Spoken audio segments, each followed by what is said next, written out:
Hey guys, Jason here, back with another Duel Masters Mail Day video. So we are currently working on our third season of TCG videos. The theme of this season is it's going to introduce cards from DM13 into the TCG card pool.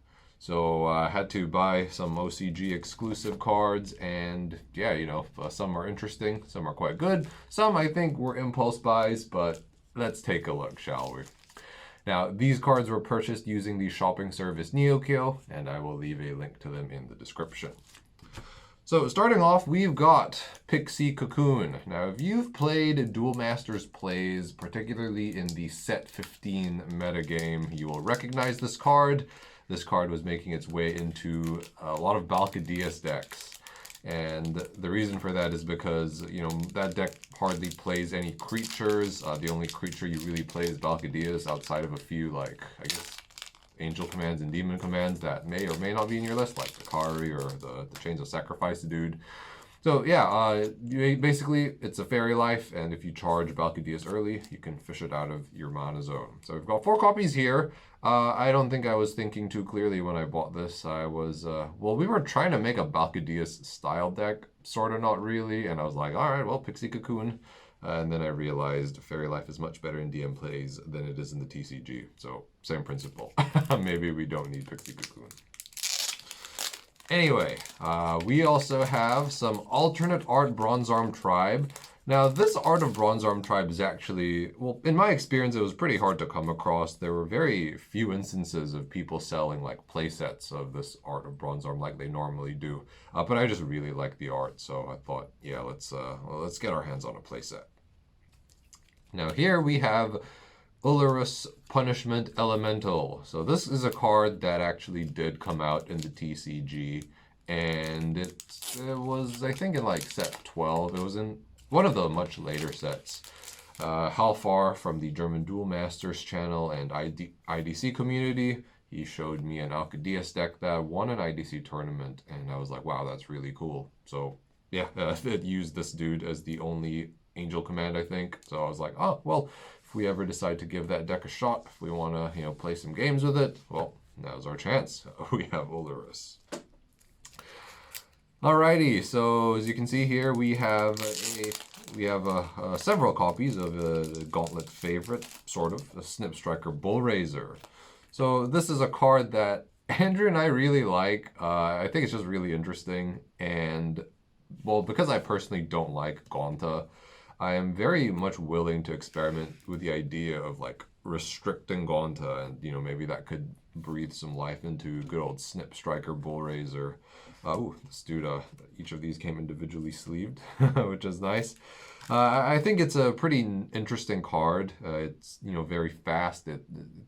It ties in well with what aggro and rush decks want to do, but it is also quite balanced. I think Gaunta is an example of a card that is not very well balanced. So yeah, maybe Snip Striker could fill Gaunta's role. What do you guys think of that? I'm curious to know. But moving on, we have Morbid Medicine over here. So I think the Gauntlet group, I guess, we are late adopters of Morbid Medicine, I want to say. The online community seems to have taken to this card fairly early and, rather quickly, at least compared to us. Whereas, we have always been kind of hesitant about Morbid Medicine. We were like, well, Corpse Charger, the mana it gets used probably better. Or, sometimes the deck just doesn't have space for it. But the more I think about it, the more I realize Morbid Medicine is quite useful, especially in decks that don't have many ways to generate card advantage. So I think Wave Strikers is a prime example of that. You have Mysterious, but it kind of has to stick. And outside of that, you're really just charging 1 card per turn, and then you're drawing 1 card per turn outside of Mysterious. So Morbid Medicine is a pretty good way to gain advantage back with Wave Strikers. Something that can happen is the Wave Strikers just get removed one by one. They don't get their abilities, and that's not a good time for the Wave Striker player. But with Morbid Medicine, if your opponent's trying to pick off your Wave Strikers one by one, well, you're able to get 2 back. So yeah. So Morbid Medicine, I think, is a card that could warrant further attention in those kinds of decks, that aren't able to generate advantage that quickly. Like they don't have water. Another card we have Necro Dragon Bryzanaga. Now, I don't actually have a proper concept for this dude. Andrew and I worked on a Pliers deck that uses Necro Dragon, and you know, it ran a bunch of like random shield triggers, creatures like Locomotiver, Gigaballs, Torcon, basically stuff that could get speed attacker from Mikey's Pliers. So you played it as kind of like a combo / one-shot deck. But I think the TCG card pool just can't support it. It's just not good enough. But I think this guy is really cool. So I thought, hey, it would be fun to get one copy of him. So here we go. Now this card we have here, Radioactive Horn, the Strange. So just a 3-mana 1000 double breaker. I think this card is really funny and I think it's really cool. I think there are like Pincer Scarab decks that you could make with this dude. Like you just play this dude, you play Pincer Scarab, you play Unicorn Fish, Spiral Gate, maybe some teleportation, and you really just pressure your opponent with some early double breakers. Now, I don't know how good that concept is, but it sounds like a lot of fun. It's very funny to me, and well, Radioactive Horn is just a card that seems like it would be fun to build around. So even though we don't actually have any Radioactive Horn decks planned for the near future, you know, a time may come where we decide to build around this dude, and I would, you know, I want to be in a position where I can thank past Jason for making some good purchases. All right, so this next card we have is, I believe it is the translation anyway, is Flesh to Spirit Conversion. Now this is a card from DM13, and I think how it works is when a card goes into your graveyard on that turn, it goes into your mana zone instead. It was an interesting effect, and when I first read it, I didn't think it was that good. But then I came across some OCG deck lists that used like mostly TCG or like DM13 available cards, and it was this kind of like Flesh to Spirit Conversion loop deck.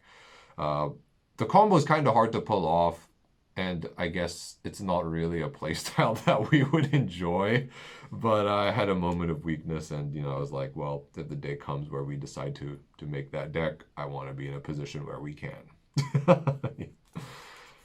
Similarly, we also have the Grave of Angels and Demons. Now, this card was a card that I talked about quite a bit in my DM13 analysis series. It's very interesting. You know, it scans the field for creatures with the same name. So if there's like 2 Aquahulkas out, and then it just destroys all of them, and then it scans each player's mana zone for the same idea, and, you know, burns those cards.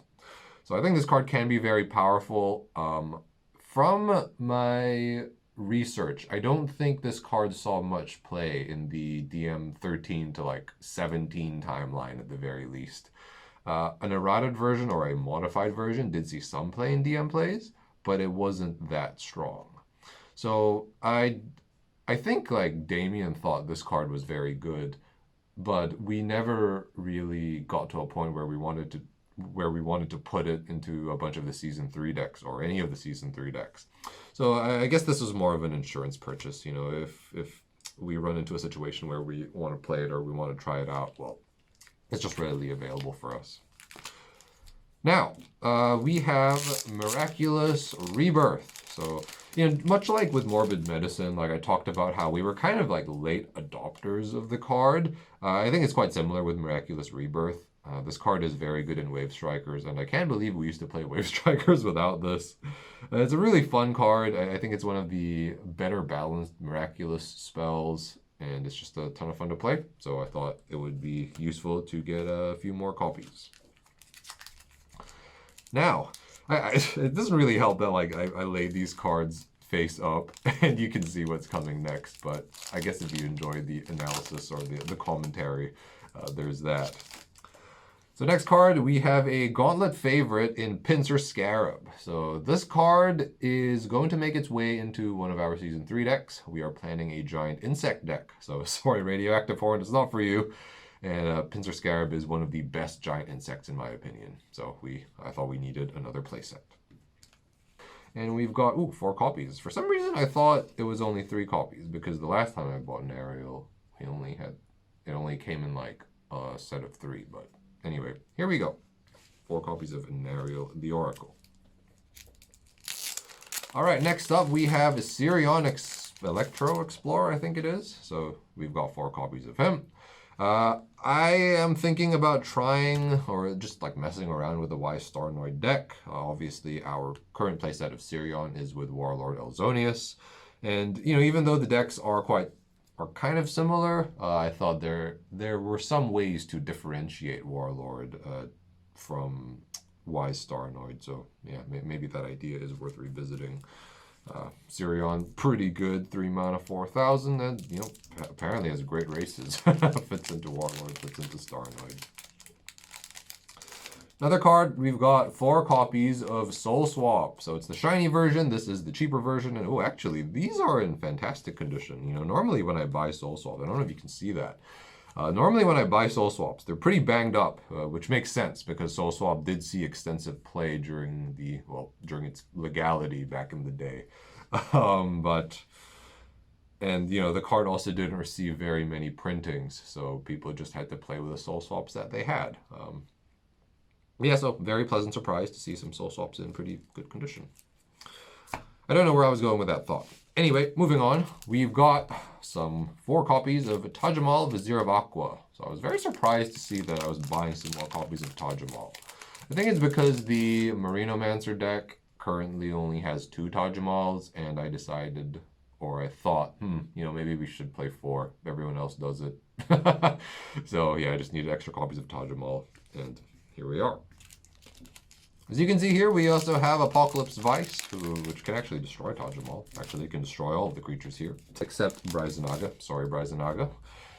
Yeah, Apocalypse Vice, very good card, very flexible, and the more we play, the more we like this card. I think it's because we have steadily been trending towards Mana Ramp, and one of the things that held this card back in the past, in my opinion, was the lack of Mana Ramp.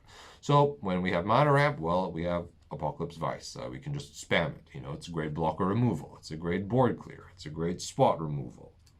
Just a very strong card all around. And I've actually bought this card quite a few times, but I've ended up having to rebuy it time and time again just because I'm like, okay, this deck needs Apocalypse Vice. I'll just buy a playset, have a few spares, we're done. And then a bunch of decks just keep like running several copies of it. So it's like, all right, I guess gonna have to buy some more. Now here's a card that I bought without the explicit intention of putting it into a deck. It is Thrashcrawler. If you recognize this, this is the art that we use in our video thumbnails. I just think this art looks super cool, and Thrashcrawler is a card that I quite like. So this card was printed, I believe, in the reprint set, DM18. So I think that was set 18 was kind of like a best of the OG era or some of the very early TCG sets. And yeah, this card is just really cool. I like the art a lot. If you're a Pokemon fan, does this remind you of Guzzlord?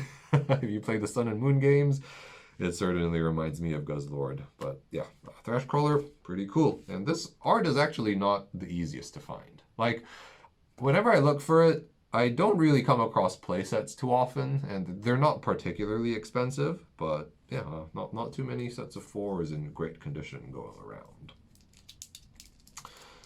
Now here's another card.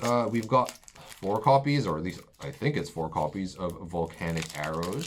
Now, similar to like what I talked about in with these cards, I'm like, you know, I don't plan to make this deck, but I want to be in a position where I can make it if the time comes. Well, with rush decks, it's kind of like that, you know, rush decks, as I might have mentioned in some old videos. I like the idea of rush decks because they're quite easy to make and they're very easy to build effectively. They're also very easy to test, and they're also easy to pick up and play for, I guess, some of the more casual players. So yeah, I just like experimenting with different rush concepts, even though we have only really made the established rush archetypes on the channel so far. But yeah, Volcanic Arrow is pretty cool. I also think this card is pretty good in not just rush decks like Fire Nature Rush, Firelight Rush, Mono Fire, not just those kinds of decks, but I think it's pretty interesting just to try and aggro decks, like maybe just a Fire, Water, Nature aggro. I think this card could be worth experimenting with. It's just a very cheap spot removal. And even though it's not the best defensive shield trigger, like it's a great defensive trig if broken into last, but even if it's broken into like, say, first or second, like yes, you do lose a shield, but you get rid of your opponent's creature. And that is the creature that would probably have broken the shield that Volcanic Arrows destroyed had you not removed it. If that makes sense. So, yeah. Volcanic Arrows, I think, is very interesting. All right, so, oh man, this is taped shut, and I'm very afraid to use the box cutter, but I guess we'll give it a go. So I'm gonna be silent while I'm doing this. All right, great. I was able to open it without damaging Bulmedius. Whew, that was a relief. Anyway, so we've got 4 copies of Bulmedius Steel Dragon. I think this is a pretty cool art. Some of our decks are going to use Bulmedius, and I realized we were running low on copies, or at least copies with the old frame, which I like. So, yep, here's just another set. And then for the last couple of cards, we got the same cards. Actually, no, the other cards are out of frame, but they are the same card. Now, we've got Unicorn Fish. Ta-da! So yeah. Actually, I mentioned the old frame. You know, the mana number thingy is always like round, whereas with the new frame, you know, there's each sieve has its own shape on top of this number, and then the mana cost also has a circle around it. Yeah, I don't quite like it as much, but it's what it is. Anyway, so Unicorn Fish, I think this card is quite good, and I kind of just want to put it into a lot of our aggressive decks, or at least try it out. I think this card in aggressive decks is a superior option to Corile. I know it only costs 1 less mana, and it doesn't brick your opponent for a turn, but it actually makes a huge difference, as we found in our testing. So yeah, Unicorn Fish, we just want to try it out in a bunch of our decks. And yeah, so the other cards we have, I've got more Unicorn Fish, and funnily, as you can see here, this is in English. I guess some Japanese fans also collect foreign language cards, kind of like how I do. And so every so often when I go onto the marketplaces, I stumble across cards in foreign languages that are not Japanese. Anyway, so 2 copies of Unicorn Fish. Now, one thing I noticed is that this card probably got, I think, 2 or 3 or 4, between 2 to 4 printings in Japan, and the old frame Unicorn Fish are actually kind of expensive. It's not like bank-breakingly expensive, bank-breakingly, you know what I mean. But it's kind of like more than I would be willing to pay for a non-foil. So anyway, I was like, I'll just buy the English version then, because I saw it, and I think it was cheaper. I'm not quite sure now. This was a while back. Anyway, yeah. So there's that. I kind of lost my train of thought there, as I was trying to cut open the remaining Unicorn Fish, or maybe not Unicorn Fish. Maybe it is a Poisson le Homme. Sorry, that was my terrible French accent, but yeah. So I guess these can go in a playset together. So 1 playset, 2 playsets of Unicorn Fish. We like Unicorn Fish. Hashtag Damien was right. Anyway, there we go. So here's a bunch of the cards I bought. A lot of playsets, except for the lone Necro Dragon Brizenaga, who cannot be destroyed by Apocalypse Vice. I hope you guys enjoyed that, and I hope you are looking forward to the videos that we have planned, as usual. Thanks for watching. Stay safe, and we'll see you guys next time. Bye-bye.